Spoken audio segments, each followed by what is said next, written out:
Looking back through 2022's headlines, that's really not been an easy activity for me lately. Just from the very beginning, the continued challenges of COVID-19, followed by the Russian invasion of Ukraine, monkeypox outbreaks, so many mass shootings, the overturning of Roe v. Wade, the January 6th committee hearings, and continuous natural disasters just all year long, all throughout the world.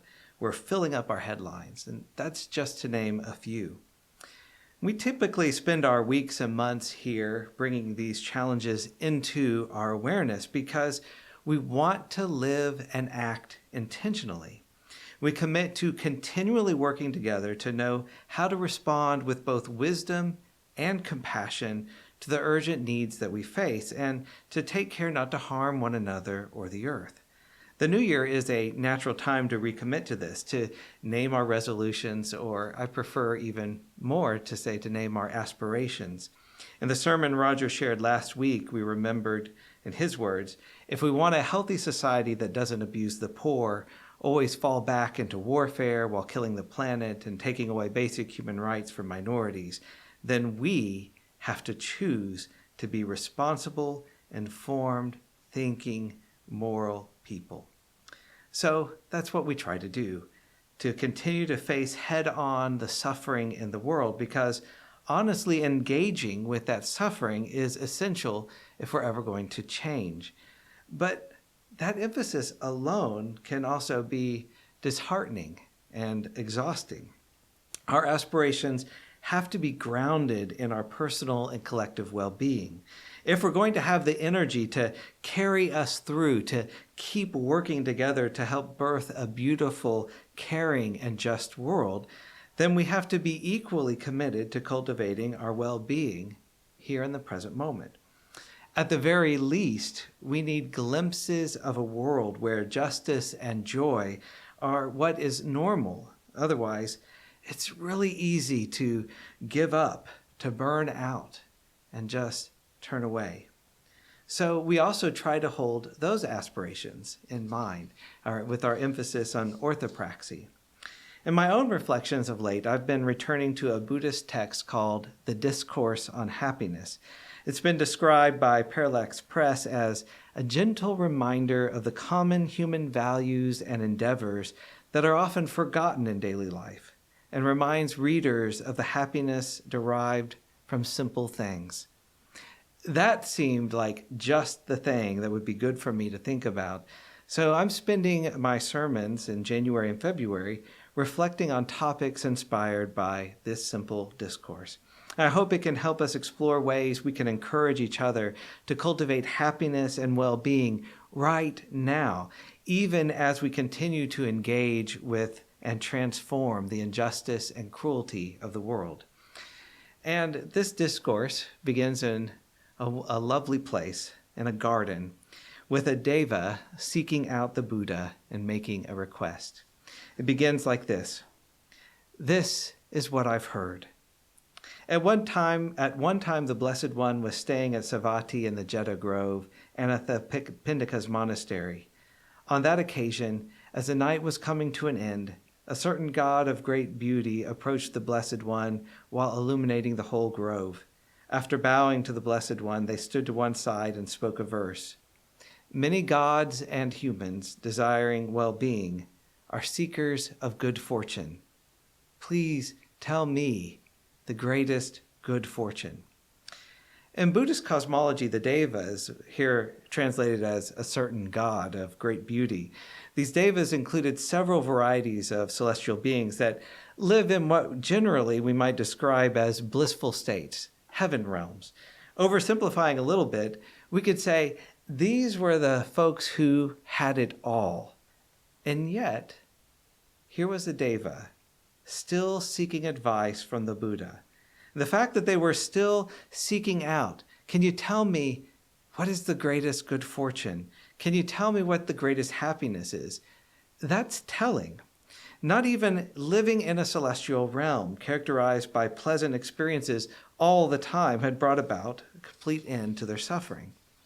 That gets me thinking about how so many of us hold on to the idea that getting everything we want, having everything just so, that's what's going to finally bring about an end to suffering in our lives.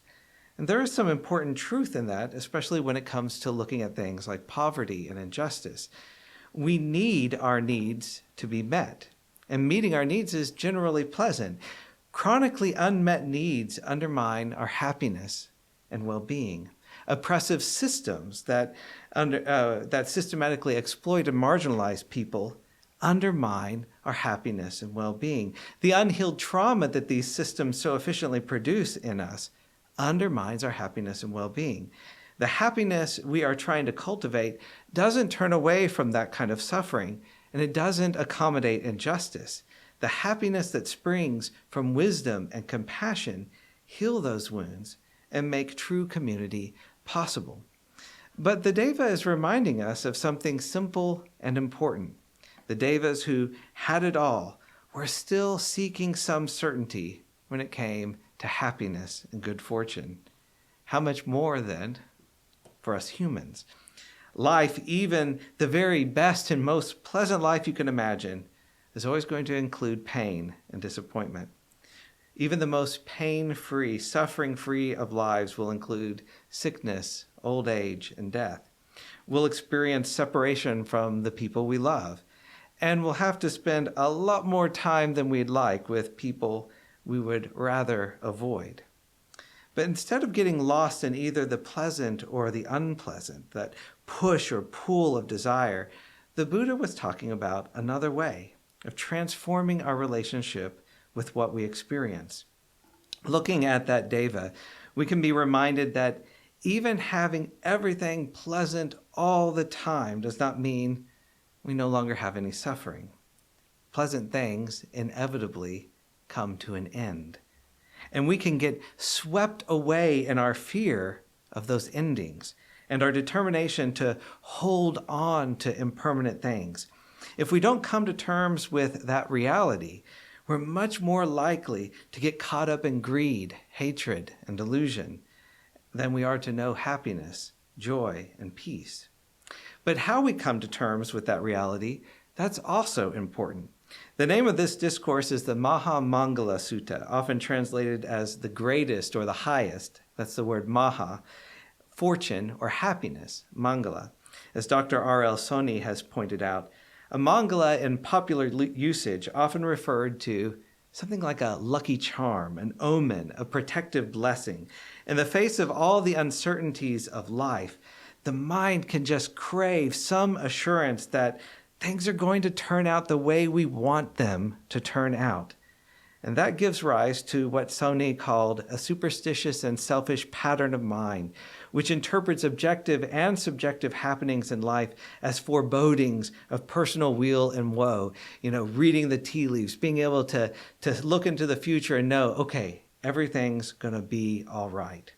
He wrote that in Indian society in the Buddha's time, as in our own, people were addicted to superstitions about omens of good and bad luck, but were divided on their nature and implications, how to decide what something meant.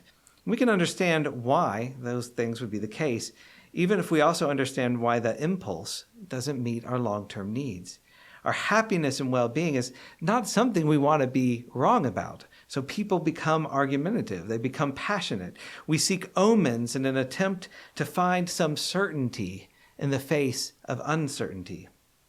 So humans and devas sought that certainty in the form of a blessing from the Buddha. In popular parlance, you might think of it as like asking for a blessing. A Mangala offered protection, something to rely on, especially when the world felt unreliable. Today, it's common to think about those kinds of things as merely superstitious and even to dismiss it with a laugh. But it's important to not so quickly deride the impulse before reflecting on how that impulse still survives within us today. What we might call superstitious was, in the past, often considered the best knowledge that was available. And framing it in this way invites us to reflect on our own longing for certainty. What is it that we have come to rely on and consider protective, a sure path to happiness and good fortune? All of us have our own unique experiences of this, but our broader cultural context has some common features. To take but one example of those common features, most of us are trained our entire lives to believe that we can consume our way into happiness. Psychological research has demonstrated that this kind of materialism is simply bad news for most people.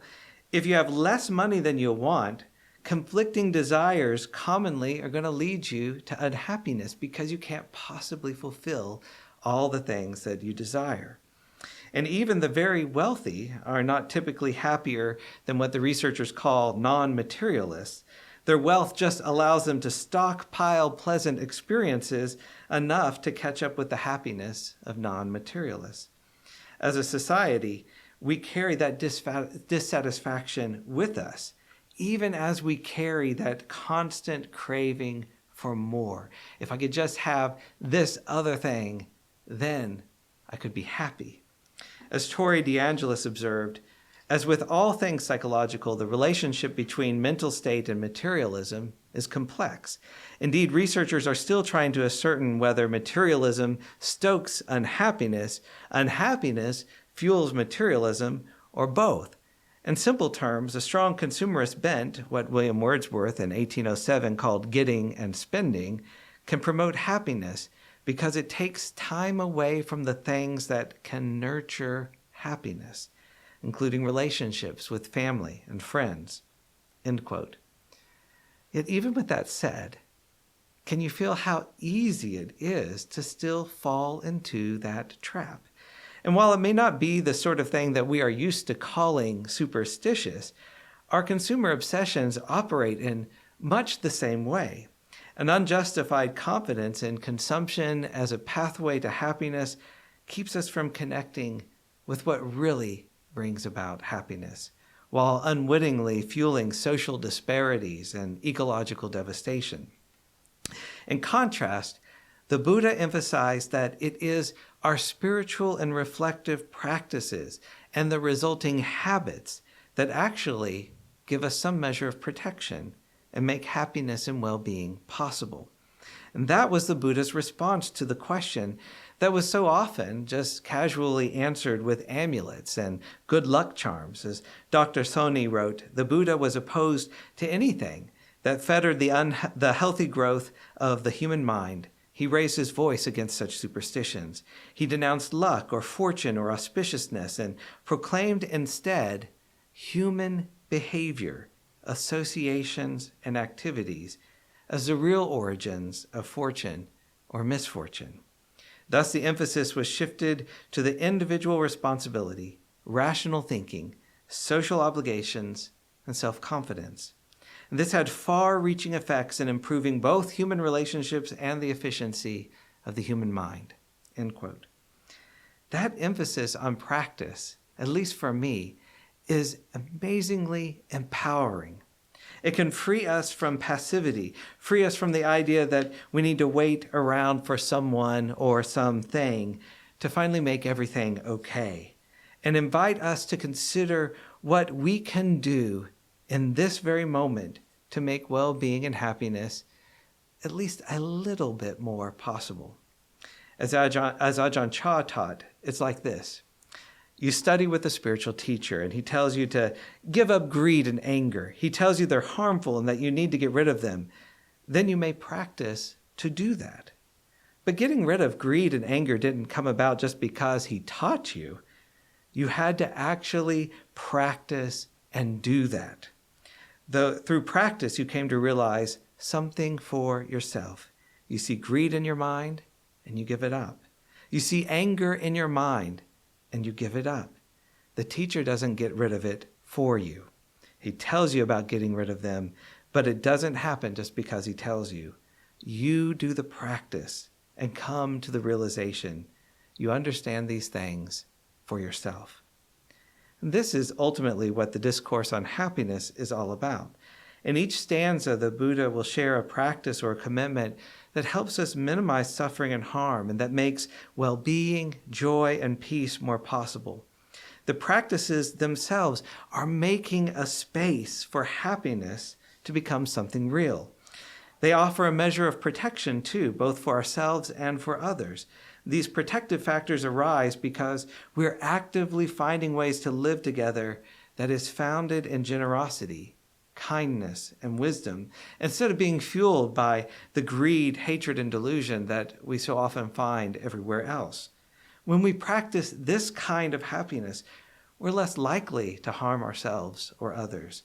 We're less likely to be set off balance by the vicissitudes of life, chasing after pleasure, praise, fame, and gain, while running away from pain, blame, disgrace, and loss. We don't have to chase anymore because our happiness is already becoming something real. We don't have to run away anymore because we know how to handle our suffering. This is something we can do right now without having to wait for the world to get everything right. We don't have to postpone our happiness. Instead, we can learn to practice in whatever ways are possible in the present moment. We don't try to skip ahead. We don't try to pretend there is no pain, that there is no injustice or grief. But we also do not get lost. We practice here, in whatever conditions we find ourselves in, and make space for well-being to arise. Gradually, we find the compassion and wisdom suffusing all of our life, creating opportunities for awakening. And this is where all this happiness ultimately leads us. The poem ends with a vision of what human life can hold, a mind that remains unshaken by the ups and downs of the world, sorrowless, stainless, and safe. This is the greatest good fortune. Having performed these things, nowhere can they be conquered. They are secure wherever they go. This is the greatest good fortune. We'll spend the next weeks reflecting on how we can help make well-being and happiness possible inside and around us, always with this focus on what we can do. As I mentioned earlier, our aspirations need to be grounded in our personal and collective well-being. If we're going to have the energy to carry us through, to keep working together, to create a beautiful, caring, and just world, then we must be equally committed to cultivating our well-being right now. At the very least, we need that glimpse of a world where justice and joy have become normal. Otherwise, we give up. So instead of escaping the ups and downs of the world, we learn to navigate them. It's work, but it's joyful work. As Ajahn Chah put it, the real questions for those who want to know the truth are questions about how to practice. Thank you. Thank you for watching our videos. We are entirely dependent on the donations of our listeners and members.